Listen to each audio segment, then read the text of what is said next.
In 1986, Aerosmith was at rock bottom. Their glory days were long gone, replaced by empty venues and mounting debts.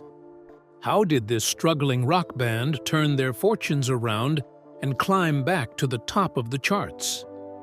The answer lies in an unexpected collaboration that would reshape music history. This is the story of Aerosmith's desperate gamble with an emerging musical force. A partnership that not only saved their career, but sparked the creation of an entirely new genre, the fall of rock royalty. Aerosmith's fall from grace in the 1980s was steep and painful. By 1986, the band that once ruled rock with hits like Dream On and Sweet Emotion struggled to fill small clubs. Their latest album, Done with Mirrors, flopped, and their finances were in ruins. The toll of hard partying and drug abuse weighed heavily on the band members.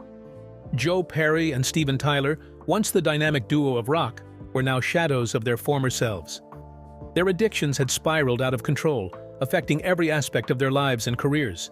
Steven Tyler later described this dark period. "We were all drowning in the cesspool of our own self-destruction. It was a miracle we even survived, let alone made music." Joe Perry echoed this sentiment. "We were a mess, our careers, our lives, everything was hanging by a thread." Attempts at a comeback fell flat. The band's music seemed out of touch, and radio stations that once eagerly played their songs now ignored them. It appeared to be the end of the road for these Boston rockers. But just when all hope seemed lost, an unexpected opportunity emerged. Rick Rubin, a young producer known for his work with hip-hop artists, proposed an idea that seemed outlandish at the time: a collaboration between Aerosmith and Run-DMC, the hottest act in rap. Rubin envisioned a remake of Aerosmith's 1975 hit, Walk This Way, blending the band's rock swagger with Run-DMC's hip-hop beats. It was a risky move that could either revive Aerosmith's career or seal their fate. As this unlikely collaboration took shape, no one could have predicted its impact on the music industry. Two vastly different worlds were about to collide: fading rock stars and rising rap sensations. The stage was set for a musical experiment that would either fail spectacularly or change everything. Run-DMC, hip-hop's rising stars. By 1986, Run-DMC had become a force to be reckoned with in hip-hop, but they faced a daunting challenge. Despite their hard-hitting beats and bold rhymes taking the music world by storm, they remained largely unknown to mainstream audiences. Their raw, uncompromising style was worlds apart from the polished pop dominating radio waves. Group's journey hadn't been easy. They'd fought hard to establish themselves in a genre many still viewed as a passing fad. Their first two albums were huge hits among hip-hop fans, but barely registered on mainstream charts. DMC later revealed their lofty ambitions. "We wanted to be the biggest group in the world." But achieving that dream meant overcoming significant obstacles. Hip-hop was still an underground phenomenon, with limited representation in mainstream media. Radio stations hesitated to play rap music, and many dismissed it as a novelty. As Run-DMC prepared to record their third album, Raising Hell, they knew they needed something special to break through these barriers. Enter Rick Rubin's bold plan: have Run-DMC cover Aerosmith's Walk This Way. It seemed destined to alienate both hip-hop purists and rock fans. Run-DMC themselves were initially skeptical, with DMC famously referring to the original lyrics as hillbilly gibberish. But as they prepared to enter the studio with Aerosmith, uncertainty hung in the air. Could these hip-hop upstarts find common ground with the faded rock stars? The answer would determine not just the fate of two bands, but potentially reshape the entire music landscape. Studio Showdown. When Aerosmith and Run-DMC first met in the studio, worlds collided. The aging rockers, hoping for a comeback, faced the confident young hip-hop stars across the control room. Neither group was thrilled about Rick Rubin's vision for Walk This Way. The cultural divide was immediate. Run-DMC had never heard the original song, with DMC dismissing the lyrics as hillbilly gibberish. Steven Tyler and Joe Perry watched from the control room, their faces etched with worry as Run-DMC struggled with their first attempts at the track. Jam Master Jay became the unlikely bridge between the two groups. As Run-DMC's DJ, he understood both the rock and hip-hop elements. His suggestion changed everything. Instead of trying to copy Tyler's style, Run-DMC should approach the song with their natural rap flow. The transformation was electric. Run-DMC's powerful rhymes began meshing with Perry's iconic guitar riffs in ways no one expected. Even the skeptical band members could feel something special happening. The creative tension that had threatened to derail the project was now fueling a revolutionary sound. As the final take finished, a stunned silence fell over the studio. They had created something entirely new, a perfect fusion of rock and hip-hop. But would the world embrace this radical experiment or reject it completely? Breaking barriers and charts. The release of Walk This Way sent shockwaves through the music industry, sparking intense reactions that no one saw coming. While rock purists bristled at the fusion of their beloved anthem with rap, and hip-hop fans questioned Run-DMC's motives, something unexpected was brewing beneath the surface. Radio stations grappled with where to place this genre-defying track. Rock DJs feared alienating listeners, while hip-hop stations worried about losing credibility.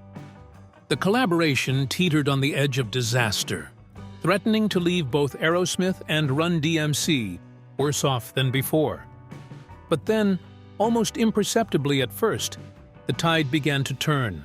Listeners, drawn in by the song's infectious blend of rock riffs and hip-hop beats, couldn't get enough.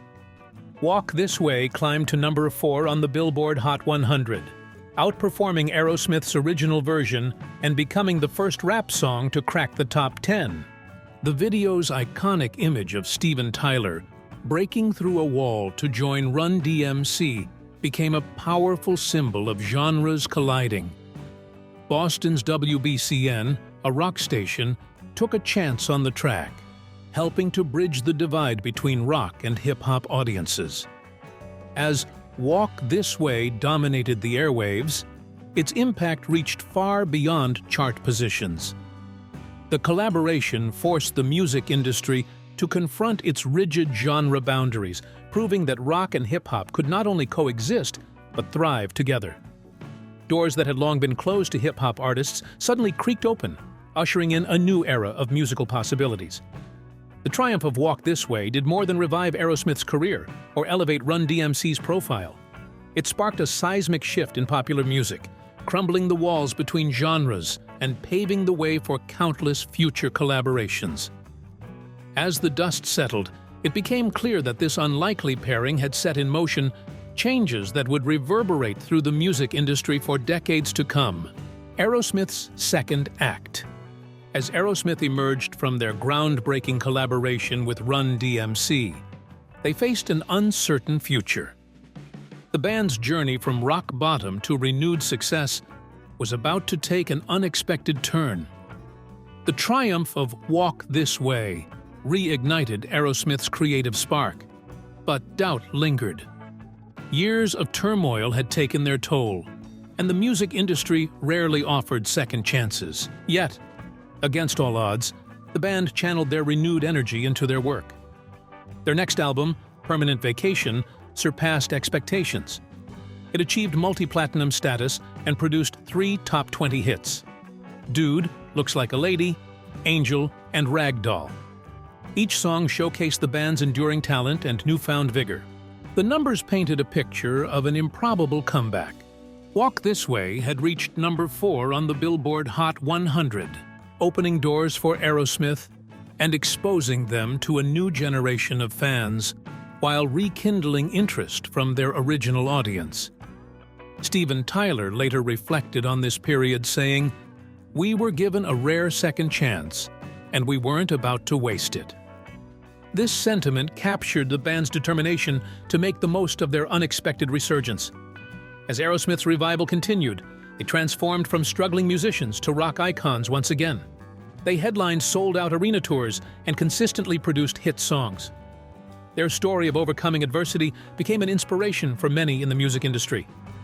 The collaboration with Run-DMC had not only revived Aerosmith's career, but also left an indelible mark on popular music. As the band rode the wave of their renewed success, they unknowingly set the stage for a lasting impact on both rock and hip-hop for years to come. The legacy.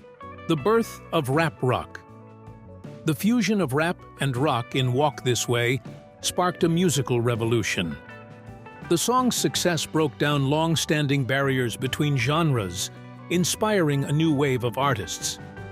The late 80s and 90s saw the rise of rap rock bands like Rage Against the Machine, Kid Rock, and Limp Bizkit.